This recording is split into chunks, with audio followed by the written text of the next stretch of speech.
ಆತ್ಮೀಯ ಬಂಧುಗಳೇ, ಮಹಾಭಾರತ ಭೀಷ್ಮ ಪರ್ವ. ಇದರಿಂದ ಭೀಷ್ಮರ ಹತ್ರ ಹೋಗಿ ಎಲ್ಲ ರಾಜರು ಮತ್ತು ಕರ್ಣರು ಭೇಟಿಯಾಗೋದು, ಈ ವಿಷಯದ ಬಗ್ಗೆ ನಾವು ತಿಳ್ಕೊಳ್ತಾ ಇದ್ವಿ. ಓದೋ ಭಾಗದಲ್ಲಿ ನಾವು ಅರ್ಜುನ ಭೀಷ್ಮರಿಗೆ ಅವರ ಶರಶಯ್ಯಗೆ ತಕ್ಕದಾದಂತಹ ದಿಂಬನ್ನು ಹಾಕ್ತಾನೆ. ಅದನ್ನು ಹಾಕಿಸ್ಕೊಂಡ್ಮೇಲೆ ಅವ್ರಿಗೆ ತುಂಬ ಸಂತೋಷ ಆಗಿ ಎಲ್ಲ ರಾಜರಿಗೂ ಎಂಥ ಒಳ್ಳೆ ದಿಂಬನ್ನು ಅರ್ಜುನ ಹಾಕಿದ್ದಾನೆ ನೋಡಿದ್ರ ಅಂತನ್ಬಿಟ್ಟು, ಈಗ ನಾನು ಉತ್ತರಾಯಣ ಬರೋ ತನಕ ನಾನು ಈ ಶಯ್ಯೆಯ ಮೇಲೇ ಮಲಗಿರ್ತೀನಿ, ಮತ್ತೆ ಭಗವಂತನ ನಾಮಸ್ಮರಣೆ ಅಂದರೆ ಆ ಸೂರ್ಯದೇವನ ಉಪಾಸನೆಯನ್ನು ಮಾಡ್ತಾ ಇರ್ತೀನಿ.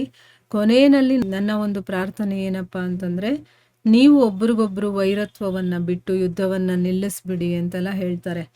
ಆಮೇಲೆ ಶರೀರದಿಂದ ಬಾಣವನ್ನು ತೆಗೆಯುವಂಥ ವೈದ್ಯರು ಬಂದು, ಅಂದರೆ ಇವರು ಇವಾಗ ಬಾಣ ಎಲ್ಲ ತಗಲಿ ನೋವು ಇರುತ್ತಲ್ಲ ತುಂಬ ಅವ್ರಿಗೆ, ಅದನ್ನೆಲ್ಲ ತೆಗೆದು ಅವ್ರಿಗೇನಾದರೂ ಒಂದು ಟ್ರೀಟ್ಮೆಂಟ್ ಕೊಡೋಣ ಅಂತ ಡಾಕ್ಟ್ರೆಲ್ಲ ಬಂದಿರ್ತಾರೆ. ಆಗ ಭೀಷ್ಮರು ದುರ್ಯೋಧನನಿಗೆ ಹೇಳ್ತಾರೆ, ನೋಡು, ಈ ವೈದ್ಯರಿಗೆಲ್ಲ ಏನು ಗೌರವವನ್ನು ಕೊಡಬೇಕು ಕೊಟ್ಟು, ಅವ್ರಿಗೇನು ಕಾಣಿಕೆಗಳನ್ನು ಕೊಡಬೇಕು, ಹಣವನ್ನು ಕೊಡಬೇಕು ಕೊಟ್ಟು ಅವರನ್ನು ವಾಪಸ್ ಕಳಿಸು. ಯಾಕಂದರೆ ಈ ರೀತಿಯ ಒಂದು ವೀರಗತಿ ಇದು ನನಗೆ ಸಿಕ್ಕಿದೆ, ಇದನ್ನು ನಾನು ಬಿಡೋದಕ್ಕೆ ಇಷ್ಟ ಆಗೋದಿಲ್ಲ. ಬಾಣ ಶಯ್ಯೆಯ ಮೇಲೆ ಮಲಗದ ಮೇಲೆ ಈಗ ಚಿಕಿತ್ಸೆ ಮಾಡ್ಕೊಳ್ಳೋದು ನನ್ನ ಧರ್ಮ ಅಲ್ಲ. ಈ ಬಾಣಗಳ ಜೊತೆನೇ ನಾನು ದಹನ ಸಂಸ್ಕಾರ ಮಾಡ್ಕೊಳ್ತೀನಿ, ಅಂದರೆ ನನ್ನ ದಹನ ಸಂಸ್ಕಾರ ಬಾಣಗಳ ಜೊತೆನೇ ಆಗಬೇಕು ಅಂತಂದ್ಬಿಟ್ಟು ಭೀಷ್ಮರು ಹೇಳ್ತಾರೆ. ಪಿತಾಮಹರ ಮಾತನ್ನು ಕೇಳಿ ದುರ್ಯೋಧನ ವೈದ್ಯನನ್ನ ಧನಾದಿಗಳಿಂದ ಗೌರವಿಸಿ ಅವರನ್ನು ವಾಪಸ್ ಕಳಿಸ್ಕೊಡ್ತಾನೆ. ನಾನಾ ದೇಶದ ರಾಜರೆಲ್ಲ ಅಲ್ಲಿ ಸೇರಿದ್ರು.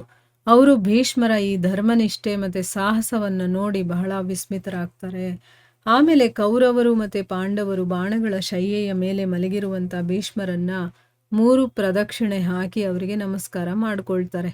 ಮತ್ತು ಅವರ ರಕ್ಷಣೆಯ ಪ್ರಬಂಧವನ್ನು ಮಾಡಿ, ಅಂದರೆ ಅಲ್ಲಿ ಅವ್ರಿಗೇನು ತೊಂದರೆ ಆಗದೆ ಇರೋ ಹಾಗೆ ರಕ್ಷಣೆಯ ಪ್ರಬಂಧವನ್ನೆಲ್ಲ ಮಾಡಿ ಅವರೆಲ್ಲರೂ ಕೂಡ ತಮ್ಮ ತಮ್ಮ ಶಿಬಿರಕ್ಕೆ ಹೊರಟು ಹೋಗ್ತಾರೆ.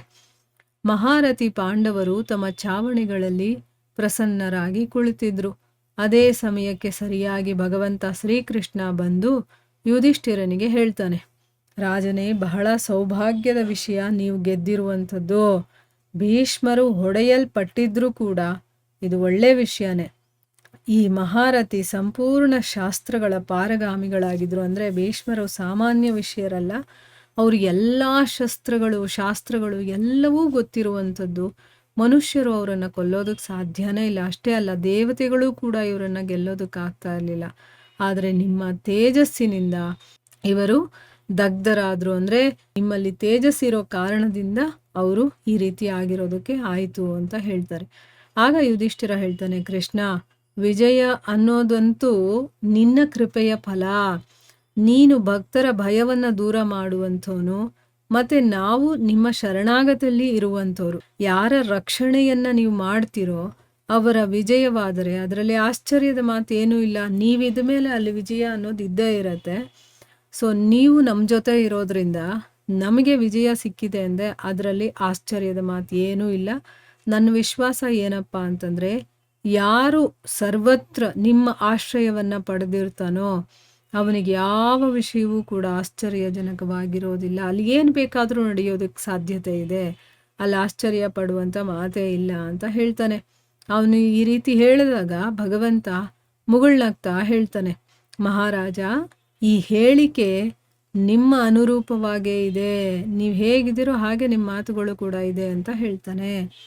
ಸಂಜಯ ಹೇಳ್ತಾನೆ ಧೃತರಾಷ್ಟ್ರನಿಗೆ, ರಾಜ, ರಾತ್ರಿ ಕಳೆದು ಬೆಳಕಾದ ಮೇಲೆ ಪಾಂಡವರು ಮತ್ತು ಕೌರವರು ಪಿತಾಮಹ ಭೀಷ್ಮರ ಹತ್ತಿರ ಉಪಸ್ಥಿತರಾಗ್ತಾರೆ. ಅವರೆಲ್ಲರೂ ಕೂಡ ವೀರಶಯ್ಯೆಯ ಮೇಲೆ ಮಲಗಿರುವಂಥ ಪಿತಾಮಹರಿಗೆ ನಮಸ್ಕಾರ ಮಾಡಿ ಎಲ್ಲರೂ ಕೂಡ ಅವರ ಹತ್ರ ನಿಂತ್ಕೊಳ್ತಾರೆ.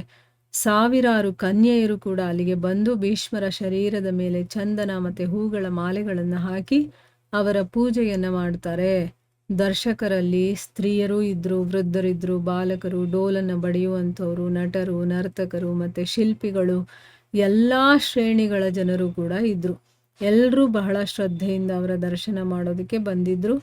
ಕೌರವರು ಮತ್ತು ಪಾಂಡವರು ಕೂಡ ಯುದ್ಧವನ್ನು ನಿಲ್ಲಿಸಿ ಕವಚ ಮತ್ತು ಶಸ್ತ್ರಗಳನ್ನು ಇಟ್ಟು ಪರಸ್ಪರ ಪ್ರೇಮದಿಂದ ತಮ್ಮ ತಮ್ಮ ಯೋಗ್ಯತೆಗನುಸಾರವಾಗಿ ಪಿತಾಮಹರ ಹತ್ರ ಕೂತ್ಕೊಂಡಿದ್ರು.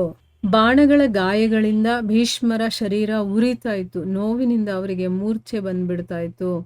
ಅವರು ಬಹಳ ಕಷ್ಟದಿಂದ ರಾಜರ ಕಡೆ ನೋಡಿ ಹೇಳ್ತಾರೆ, ನೀರು ಬೇಕು ಅಂತಂದ್ಬಿಟ್ಟು ಕೇಳಿದ ತಕ್ಷಣ ಕ್ಷತ್ರಿಯರು ಎದ್ರು 4 ಕಡೆಗಳಿಂದ ಉತ್ತಮವಾಗಿರುವಂತಹ ಭೋಜನದ ಸಾಮಗ್ರಿ ಮತ್ತು ತಣ್ಣನೆಯ ನೀರಿನಿಂದ ತುಂಬಿರುವಂಥ ಮಡಿಕೆಗಳನ್ನು ತಂದು ಅದನ್ನು ಭೀಷ್ಮರಿಗೆ ಅರ್ಪಣೆ ಮಾಡ್ತಾರೆ. ಇದನ್ನು ನೋಡಿ ಭೀಷ್ಮರು ಹೇಳ್ತಾರೆ, ಈಗ ನಾನು ಮೊದಲೇ ಭೋಗಿಸಿರುವಂಥ ಯಾವುದೇ ಮಾನವೀಯ ಭೋಗವನ್ನು ನಾನು ಸ್ವೀಕಾರ ಮಾಡೋದಿಲ್ಲ.